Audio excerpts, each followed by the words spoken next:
पहले आप लोग को एक स्ट्रक्चर और बता दें, आप लोग के शायद मन में बहुत सारा सवाल आता होगा। एम्ब्रायोसेक में यहाँ जो 3 गो सेल है उसका क्या नाम, कोई पूछा? अच्छा अब बताओ, एम्ब्रायोसेक में टोटल कितना सेल? कितना सेल? 3 ऊपर और 1 7 सेल, लेकिन न्यूक्लियस कितना? कितना न्यूक्लियस? 8 कैसे हो गया? सुशांत गिनाएगा 8 कैसे हो गया, गिनाओ जल्दी से। नहीं तुम 3 3 6 एक के नहीं सेल। हाँ बोलो बोलो, इसका ध्यान नहीं रहता इसी कारण। न्यूक्लियस किसको बोलते हैं? न्यूक्लियस सेल एक हुआ। हाँ हाँ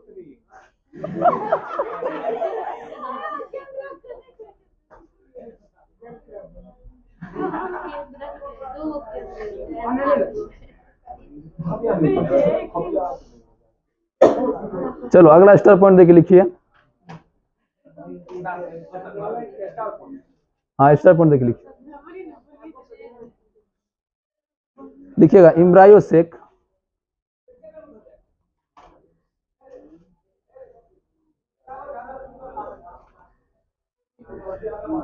एम्ब्रायोसेक में 7 सेल और 8 न्यूक्लियस होता है। एम्ब्रायोसेक में 7 सेल और 8 न्यूक्लियस होता है।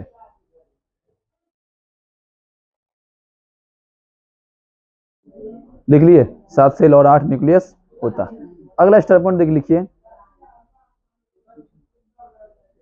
अगला स्टार पॉइंट देख लिखिए, एम्ब्रायोसेक में निम्नलिखित रचना होती है। ये आपका एम्ब्रायोसेक है, ठीक है। और ऊपर की तरफ कौन रहता है? माइक्रोपाइल या चला जा? चला जा। और नीचे की तरफ कौन रहता है? तो यहाँ जो 3 सेल है इसका नाम है एग एपेर्चस। क्या है? और ऊपर में जो सेल है इसका नाम है एंटीपोडल सेल। और हिंदी वही होता है। और बीच में जो है उसको हम लोग कहते हैं सेकेंडरी सेल, ठीक है। अब देखिए इसको क्या बोलेंगे? एग एपेर्चस। क्या बोलेंगे? हाँ। उसके बाद इसका जो बीच वाला होता है वो बड़ा होता है थोड़ा सा। बीच वाला का अलग नाम है और दोनों का अलग नाम है, ठीक है। तो सबसे पहले आप लोग एग एपेर्चस लिख के डैश दीजिए और लिखिए यह रचना माइक्रोपाइल की तरफ होती है। लिखा रहे, अभी तो हम कहाँ बोल रहे नहीं लिखाएंगे। हल्ला मत करो। क्या लिखे? यह रचना माइक्रोपाइल की तरफ होती है। यह रचना माइक्रोपाइल की तरफ होती है। होती है या रहता है? लिखो ना, लिखे। यह रचना माइक्रोपाइल की तरफ होती है। इसमें भी 2 प्रकार के सेल होते हैं।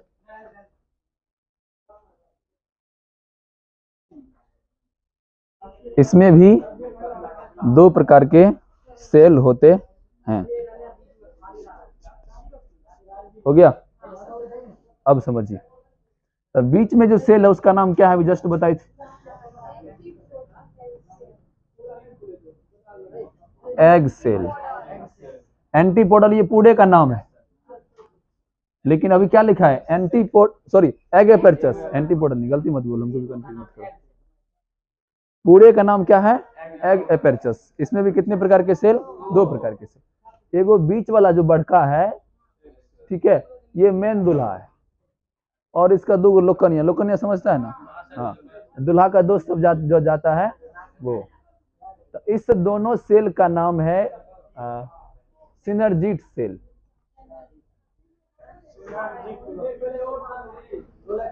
कौन सा सेल है? Synergid cell. दोनों का नाम है, दोनों जो साइड में है, ठीक है। ये समझ लो लड़का जीजा जी है। और बीच में कौन है? Egg cell.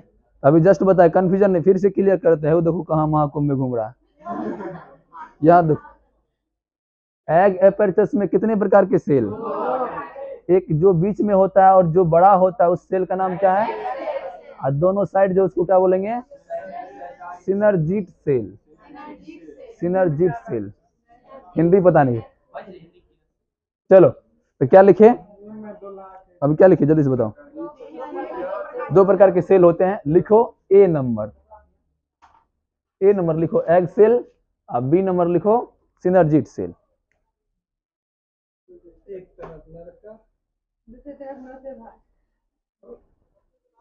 लिखो, ज्यादा ओवर कमेंट नहीं अच्छा लगता है।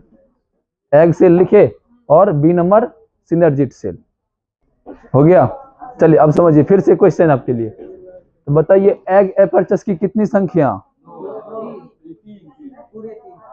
एगो एग सेल है, दूगो सिनर्जिट सेल। तो एग एपर्चस की संख्या कितनी हो गई?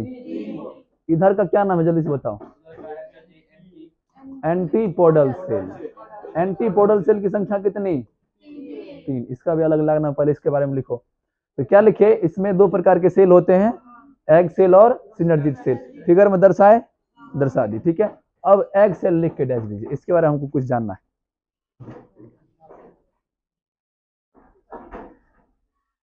तो बताओ, देखने में मुंह कान कैसा लगता है दुल्हा बाबू के? हैप्लॉइड की डैप्लॉइड?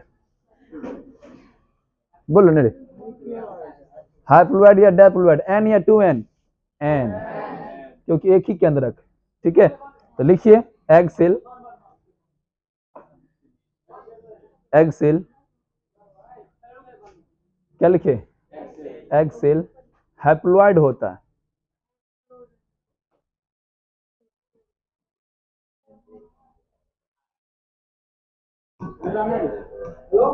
हैप्लॉइड यानी कि अगुणित होता है।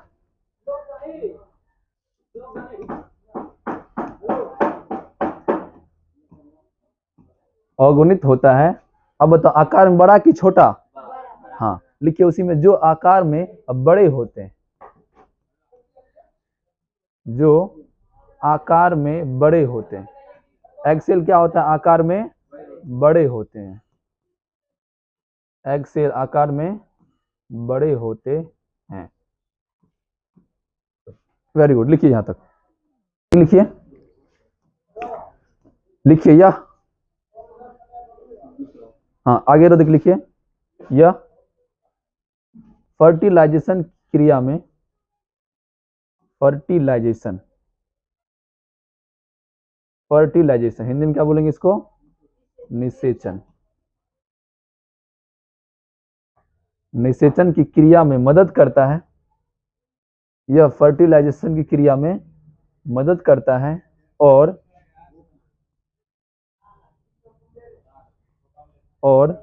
जाइगोट का निर्माण होता है। और जाइगोट का निर्माण होता है। क्या लिखिए? यह निषेचन क्रिया में मदद करता है और जाइगोट का निर्माण करता है। अब क्या लिखेंगे हम लोग? अब हम लोग लिखेंगे सिनर्जिट सेल। ठीक है, सब लोग सिनर्जिट सेल लिख के डैश दीजिए। हाँ, बी नंबर सिनर्जिट सेल लिखे। तो बताइए इसका मुंह कान कैसन है? अगुणित की द्विगुणित? अगुणित। लिखिए यह भी अगुणित ही होता है। लिखिए यह भी अगुणित होता है। कौन? Synergid cell. लिखिए आगे रो देखे, यह भी हैप्लॉइड होता है। यह भी अगुणित होता है। जो आकार में बड़ा या छोटा? हाँ, जो आकार में छोटे होते हैं। यह भी अगुणित होता है जो आकार में छोटे होते हैं। यह भी अगुणित होता है जो आकार में क्या होते हैं? छोटे होते हैं। ठीक है, अब देख लीजिए आप लोग बढ़िया से, ठीक से। यह किसके दोनों साइड रहता है? किसके दोनों साइड रहता है? एग सेल के दोनों साइड रहता है। किसके दोनों side?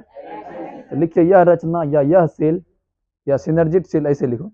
Synergid cell egg cell के दोनों साइड रहता है। सिनर्जिट सेल एग सेल के दोनों साइड में रहता है।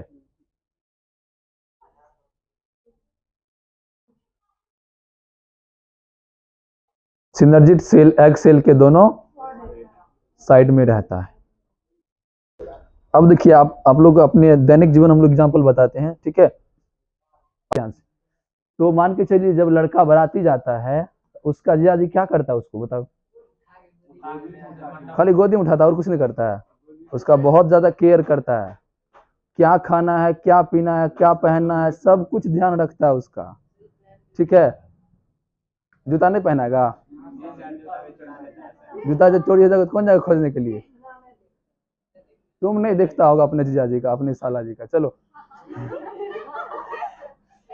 अब समझो ध्यान से। कई बार हम देखे हैं, लड़का को यदि प्लेट में खाना दे दिए, लड़का जीजा जी कहता है नहीं खाएगा ये प्लेट में, इसको एल्युमिनियम वाला प्लेट ला के दीजिए तब खाएगा, पत्तल में नहीं खाएगा। है सच में। तो बहुत जगह ऐसा ऐसा फरमाइश। आखिर ये सब ध्यान कहाँ कौन रखता है? हाँ, अर्थात अर्थात कौन सा सेल किसका ध्यान रखता है?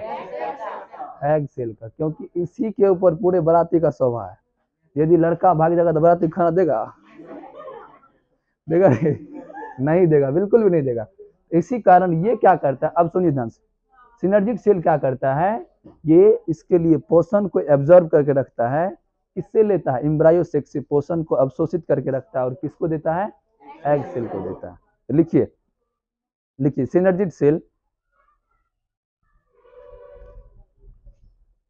सिनर्जिक सेल एम्ब्रायो सेक्स से पोषण को अवशोषित करता है। सिनर्जिक सेल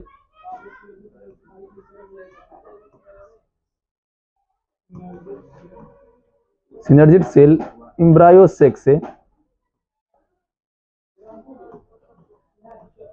पोषण को अवशोषित करता है, पोषण को अवशोषित करता है। एक और एग्जांपल आप लोग को इसका दूसरा काम बताते हैं।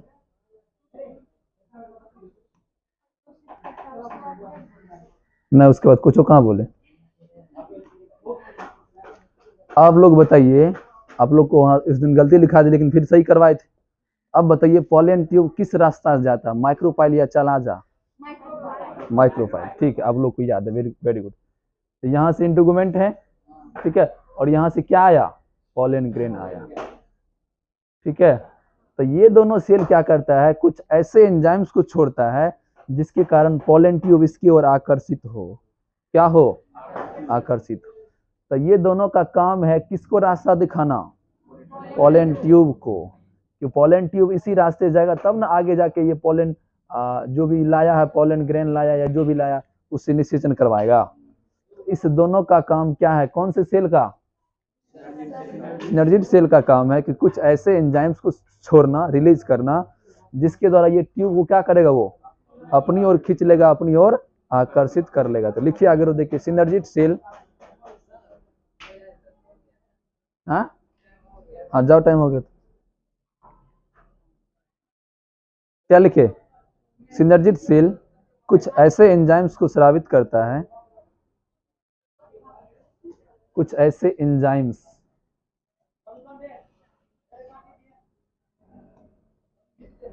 कुछ ऐसे एंजाइम्स को स्रावित करता है जिसके द्वारा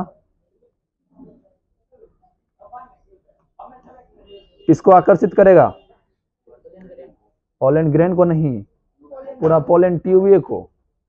पॉलन ट्यूब में कौन है? पॉलन ग्रेन है। तो पूरा पॉलन ट्यूब को क्या करेगा, ये रास्ता दिखाएगा। क्या लिखिए? जिसके द्वारा पॉलन ट्यूब को अपनी ओर आकर्षित करता है, और पॉलन ट्यूब को अपनी ओर आकर्षित करता है। क्या लिखे? एंजाइम्स को स्रावित करता है, और पॉलन ट्यूब को, और पॉलन ट्यूब को अपनी ओर आकर्षित करता है।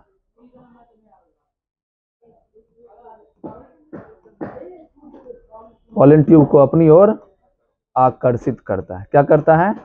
आकर्षित करता है, ठीक है। इस प्रकार क्या होता है, पॉलन ट्यूब किस में प्रवेश करता है? एम्ब्रायो सेक के अंदर प्रवेश करता है, ठीक है। अब हम लोग नेक्स्ट क्लास में पढ़ेंगे कि इसके अंदर अंदर में कौन कौन सी घटना होती है, ठीक है। आज हम लोग क्लास को यहीं ब्रेक करते हैं। ये तीनों सेल को हम लोग बोलते हैं एग एपर्चस।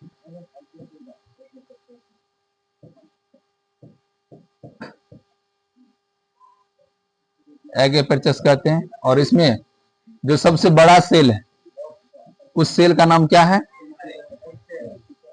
एग सेल, अंड कोशिका। ठीक है, उसके बाद शेष जो दो सेल है, इस दोनों सेल का नाम क्या है?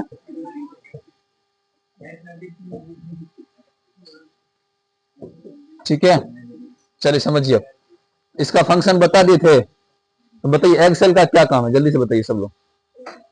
एग सेल का क्या काम है और सिनर्जिक सेल का क्या काम है, बता चुके थे आप लोग।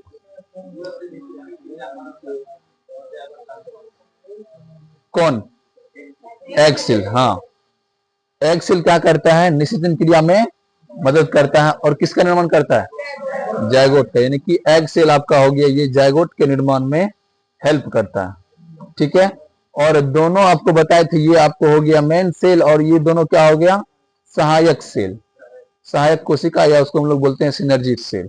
ये दोनों क्या करता है? इस एग सेल को क्या करता है?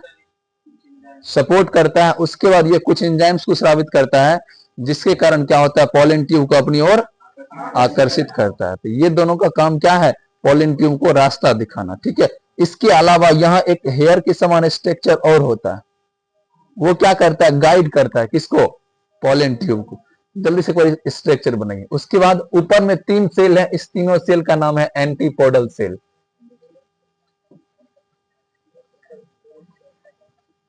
इस तीनों सेल का नाम क्या हो गया? Antipodal cell.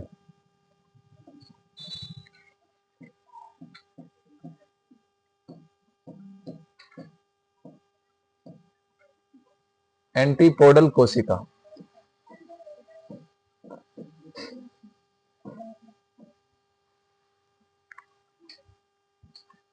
कितने एंटीपोडल सेल होते हैं? कितना एंटीपोडल सेल? 3, ब्रैकेट में लिखना है, 3 सेल होते हैं। 3 एंटीपोडल सेल होते हैं। और एग एपर्चस में भी कितना सेल होते हैं?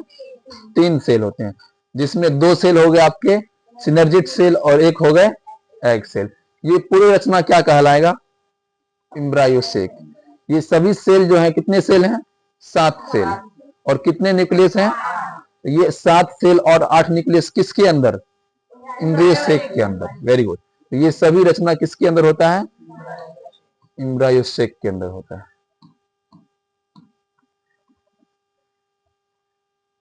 एम्ब्रायोसेक के अंदर होते हैं सभी सेल। आगे समझिए, ऊपर में लिख लिया एंटीपोडल सेल कितनी होती है? संख्या 3 होती है।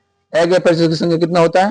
3। इसमें एक एग सेल जो सबसे बड़ा होता है, जो निषेचन में भाग लेता है, और 2 क्या है? उसका सहायक कोशिका है, सिनर्जिक सेल है, हेल्पर है उसका। ठीक है, ये दोनों क्या करता है? एक ऐसा एंजाइम छोड़ता है, जिसके कारण क्या होता है? पॉलन ट्यूब को अपनी ओर आकर्षित करता है। जस्ट इसके नीचे ही एक ऐसा स्ट्रक्चर होता है, जो बाल के समान स्ट्रक्चर देख रहे हैं, उसको हम लोग बोलते हैं फिलीफॉर्म एपर्चस। क्या कहते हैं उसको? हाँ, ये जो बाल के समान देख रहे हैं स्ट्रक्चर, इसका नाम है फिलीफॉर्म एपर्चस। ठीक है, यहां लिख देते हैं फिलीफॉर्म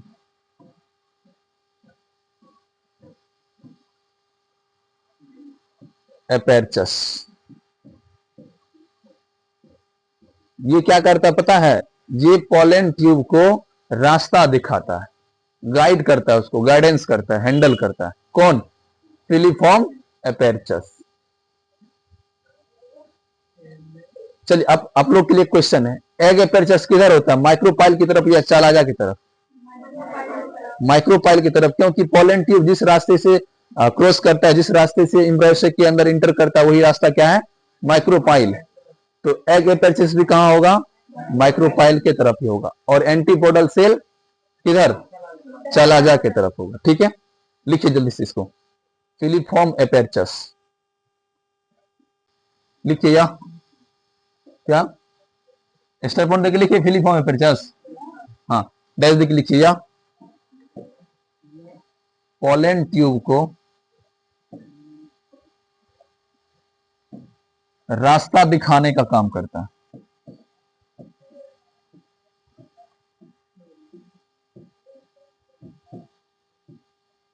यह पॉलन ट्यूब को रास्ता दिखाने का काम करता है। पोलन ट्यूब मतलब परागन, अभी तक कंफ्यूजन। नली, जैसे ही आप ट्यूब समझते हैं, ट्यूब मतलब क्या होता है, नली होता है। तो यह किसको रास्ता दिखाता है, पोलन ट्यूब को या पराग नली को। आखिर पराग नली में कौन ऐसा है जो उसको रास्ता दिखा रहा है, पराग नली के द्वारा कौन आ रहा है, पोलन ग्रेन आ रहा है। वेरी गुड, कौन आ रहा है, और यदि सही रास्ता जाएगा तब ना वहां पहुंचेगा, किसके पास, एग सेल के पास। नहीं तो कहीं दूसरी जगह चल जाएगा, रास्ता भटक जाएगा, तो क्या पोलन ग्रेन एग सेल से मिल पाएगा, निषेचन कर पाएगा, जायगोट बनेगा, फूल से फल बनेगा, नहीं बनेगा। इसी कारण यहाँ जो बाल के समान स्ट्रक्चर देख रहे हैं आप, फिलीफॉर्म, ये किसको रास्ता दिखाता है, पोलन ट्यूब को। ये किस तरफ रहता है, माइक्रोपाइल की तरफ या चालाजा की तरफ, माइक्रोपाइल की तरफ। तो लिखिए यह रचना, एरो देख लिखिए, एरो देख लिखिए, यह रचना, इस प्रकार से एरो दीजिए और लिखिए यह रचना माइक्रोपाइल की तरफ होती है। यह रचना माइक्रोपाइल की तरफ होती है। यह रचना माइक्रोपाइल की तरफ होती है। और यह रचना किसके पास रहता है, किसके नजदीक रहता है, एग एपेर्चस के जस्ट नजदीक रहता है। चलो इस पॉइंट को हम लोग लिख लेते हैं। यह रचना किधर लिखे, यह रचना एग एपेर्चस की तरफ, सॉरी, हाँ भाई क्यों कर रहा, कहीं मक्खी बैठा हुआ क्या, क्या लिखे, यह रचना, आगे दिख लिखिए, लिखिए एग एपेर्चस के नीचे,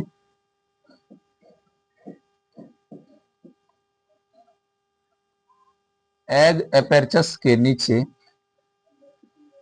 हेयर के समान, हेयर मतलब बाल के समान, एग एपेर्चस के नीचे हेयर के समान, बाल के समान रचना होती है। हाँ, बाल के समान रचना होती है। देखिए बाल के समान रचना होती है, जिसे क्या कहते हैं, जिसे क्या कहते हैं, एग एपेर्चस कहते हैं, फिलीफॉर्म एपेर्चस कहते हैं। हाँ लिखिए, पूरे इम्ब्रायोसेक में कितने प्रकार के सेल, तो बोलना है 3 प्रकार के सेल। प्रकार, संख्या नहीं पूछ रहा, हाँ क्वेश्चन को ध्यान से पढ़ना तब आंसर देना। तो कितने प्रकार के सेल, सबसे पहला एंटीपोडल्स, दूसरा, तीसरा एग एपेर्चस। है समझ में, एंटीपोडल का सभी सेल कैसा होता है, अगुणित या द्विगुणित, क्योंकि उसमें कितना केंद्रक, एक केंद्रक। सेकेंडरी सेल का सेल अगुणित या द्विगुणित, क्यों, क्योंकि उसमें सेल 2 नहीं है, केंद्रक 2, ठीक है। उसके बाद एग एपेर्चस में कितना सेल, 3 सेल, सभी सेल अगुणित या द्विगुणित, अगुणित। सबसे इंपॉर्टेंट सेल, सहायता करने वाला cell, synergid cell. Egg cell क्या क्या काम है, निषेचन में भाग लेता है, यही क्या करता है, ज़ायगोट का निर्माण करता है। और सिनर्जिक सेल का क्या काम है, सहायता करता है, सपोर्ट करता है, या पोलन ट्यूब को आकर्षित करता है, अपनी ओर खींचता है। और यह दोनों खींचता है, यह रचना क्या करता है, एग सॉरी हाँ फिलीफॉर्म एपेर्चस क्या करता है, उसको रास्ता दिखाता है कि तुमको किस रास्ते से अंदर जाना है, ठीक है। तो हम लोग पढ़ेंगे एंटीपोडल सेल। अगला हेडिंग बनाइए, एंटीपोडल सेल।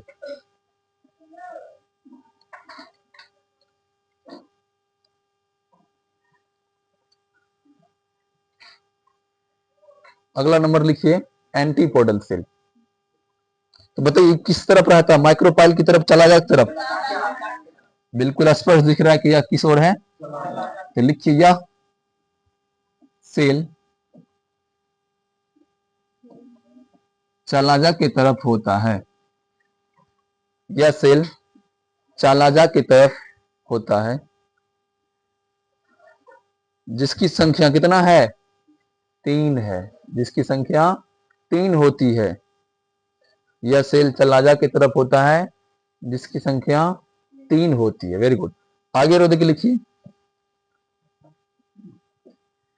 लिखिए एंटीपोडल का सभी सेल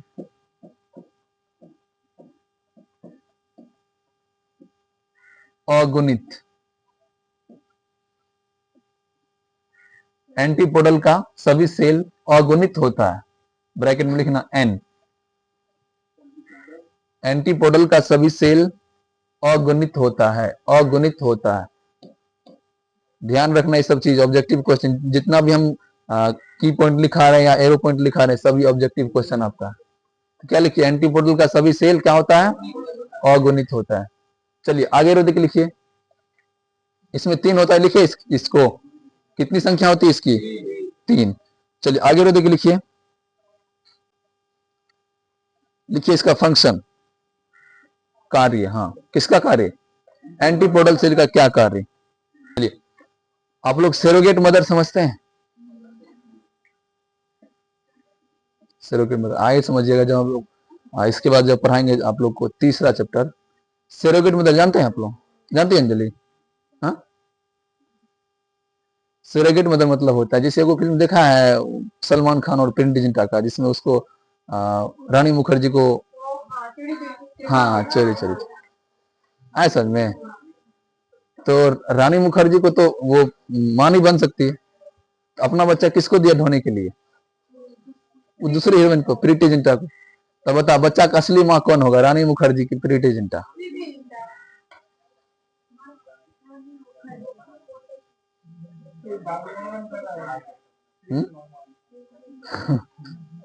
नहीं वो अलग कहानी, ये अलग कहानी। भगवान कृष्ण को तो मतलब जन्म के बाद में पोसा था, वो जन्म से पोस रहा है। चलो समझो, उस फिल्म का थोड़ा सा हम कहानी बताते हैं, थोड़ा सा हम भी देखें। उसमें क्या होता है कि रानी मुखर्जी जो होती है वो मां बनने के लायक नहीं होती, ठीक है। उसके इंटरनल बॉडी स्ट्रक्चर में या रिप्रोडक्टिव ऑर्गन में कोई प्रॉब्लम होता है, जिसके कारण रानी मुखर्जी क्या होती है, मां नहीं बन सकती। लेकिन वो अवम रिलीज करती है, उसके अंदर अवम बनता है, ठीक है।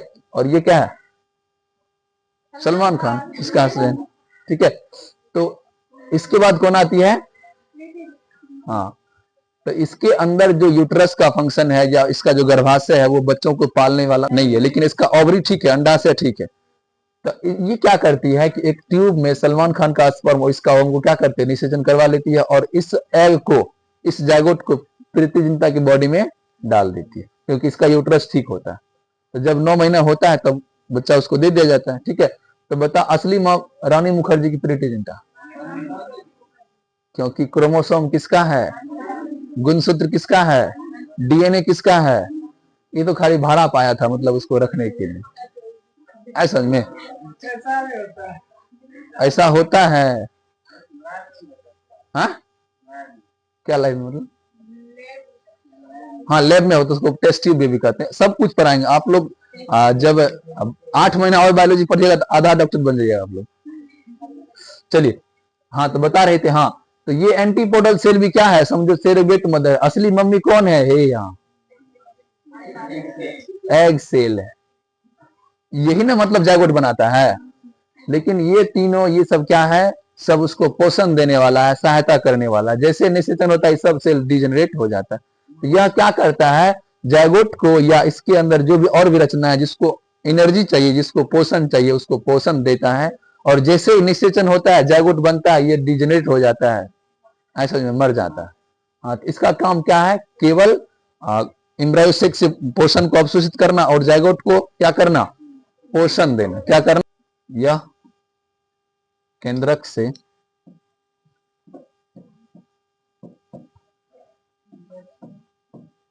से भोजन को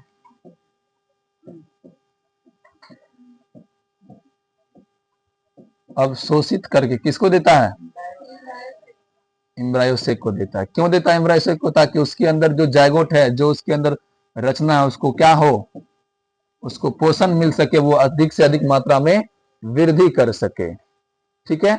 आगे देख लिखिए, एम्ब्रायोसेक को देता है, किसको देता है, एम्ब्रायोसेक। अब जैसे निषेचन हुआ, ये तीनों सेल क्या होगा, डेथ हो जाएगा, डीजेनरेट हो जाएगा, मर जाएगा, डिस्ट्रॉयड हो जाएगा, नष्ट हो जाएगा।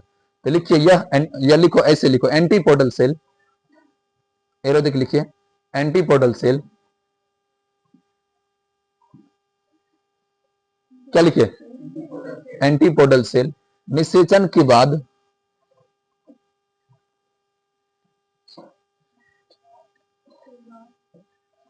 निषेचन के बाद डीजेनरेट हो जाता है या नष्ट हो जाता, मर जाता। एंटीपोडल सेल निषेचन के बाद डीजेनरेट हो जाता। चलिए, तो हम लोग इस रचना के हम लोग दो भाग को पढ़ लिए। कौन कौन? एंटीपोडल सेल और एग एपर्चस, दो रचना को पढ़ चुके। अब बाकी क्या है? Secondary cell. अब आगे हम लोग मेन सेंटर में। तो पहले इसको लिखे थे ना, यह माइक्रोपाइल की तरफ होता है। हाँ, किधर होता है ये? यही तो माइंड टेस्ट कर रहे तुम लोग का। चलिए ठीक है, अब लिखिए अगला नंबर, सेकेंडरी सेल। लिख लिए? चलिए, तो आपको मैं स्पेशल बता दे, सेकेंडरी सेल सबसे पहले बताइए कहाँ होता है? माइक्रोपाइल की तरफ की चाराजा की तरफ? दोनों के बीच में होता है। मतलब ये जो रचना आप देख रहे हैं सेकेंडरी सेल, ये इम्ब्रायोसेक के जस्ट मध्य भाग में होते हैं। किसमें होते हैं? मध्य भाग में होते हैं। ठीक है, तो सबसे पहले ये हो गया मध्य भाग में। दूसरा पॉइंट हम लोग बता दें, यह डायप्लॉइड के हाइप्लॉइड? डायप्लॉइड यानी कि द्विगुणित या अगुणित। तो यह सेल जो होता है क्या होता है? द्विगुणित होता है, 2n का होता है। वेरी गुड, 2n का होता है। ठीक है, तो लिखिए सबसे आगे और देखिए, लिखिए सेकेंडरी सेल लिखिए। तो देखिए, लिखिए यह सेल इम्ब्रायोसेक के मध्य भाग में होता है। पहला ये लिखिए सेल, यह सेल इम्ब्रायोसेक के मध्य भाग में होता है।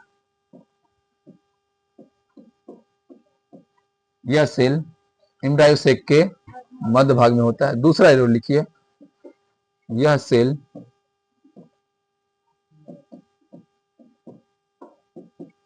डायप्लॉइड यानी कि 2n, इसको हम लोग बोल सकते हैं द्विगुणित। यह सेल डायप्लॉइड 2n का होता है। यह सेल जो बना है, जो देख रहे हैं, कौन सा सेल है? सेकेंड सेल है। ये जो आप देख रहे हैं केंद्रक, तो ये इसको हम लोग बोलते हैं पोलर न्यूक्लियस। क्या बोलते हैं? अर्थात जो सेकेंडरी सेल का निर्माण हुआ कितने पोलर न्यूक्लियस के मिलने से? दो पोलर न्यूक्लियस के मिलने से क्या हुआ है? सेकेंडरी सेल का निर्माण हुआ। ठीक है, और आप सबसे जानते हैं कि ये क्या करता है? यहाँ जो सेल है, कौन सा सेल? Egg cell. यही मेन सेल है। ठीक है, लेकिन कभी कभी क्या होता है कि दो पोलन ग्रेन आ जाता है। कितना पोलन ग्रेन? दो पोलन ग्रेन। ठीक है, तब एक पोलन ग्रेन क्या करता है? एग सेल से निषेचन कर लेता है और दूसरा पोलन ग्रेन सेकेंडरी सेल से निषेचन कर लेता है। इस प्रकार निषेचन कितना बार हो गया?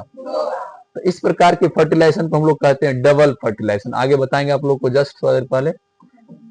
डबल फर्टिलाइजेशन, फर्टिलाइजेशन, इसको हम लोग कहते हैं दोहरा निषेचन। क्या कहते हैं?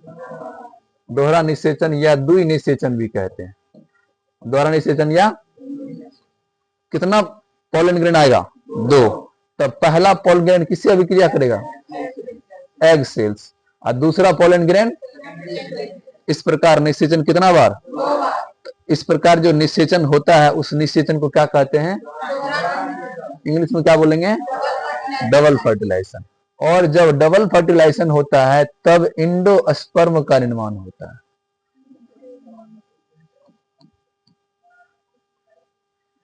यदि दो बार फर्टिलाइजेशन हो जाएगा, तब किसका निर्माण होगा? इंडोस्पर्म का। अर्थात हम लोग जो नारियल खाते हैं वो क्या है?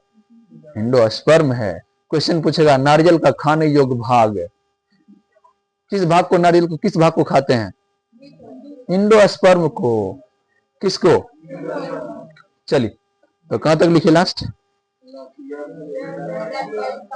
हाँ, चलिए ठीक है। आपको बता दें कि यह कितने पोलर न्यूक्लियस से बनता है? दो। तो एरो देख लिखिए, यह सेल दो पोलर, पोलर मतलब क्या होता है? ध्रुवीय, जो एक दूसरे के अक्ष में है, ध्रुवीय। यह सेल दो पोलर न्यूक्लियाई, न्यूक्लियाई मतलब छोटा छोटा केंद्रक। हाँ, यह सेल दो पोलर न्यूक्लियस को हम हिंदी में कहते हैं ध्रुवीय केंद्रक।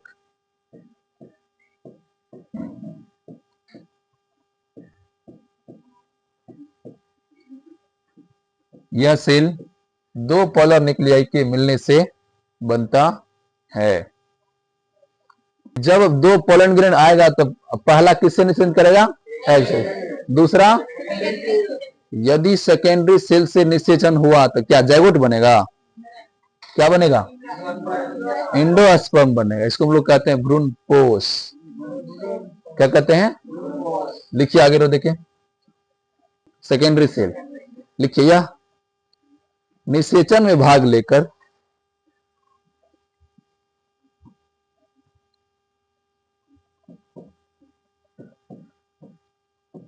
यह निषेचन में भाग लेकर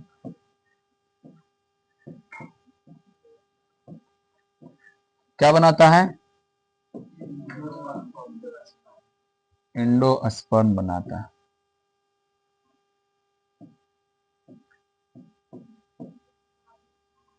यह स्पर्म मतलब शुक्राणु नहीं समझ लेना।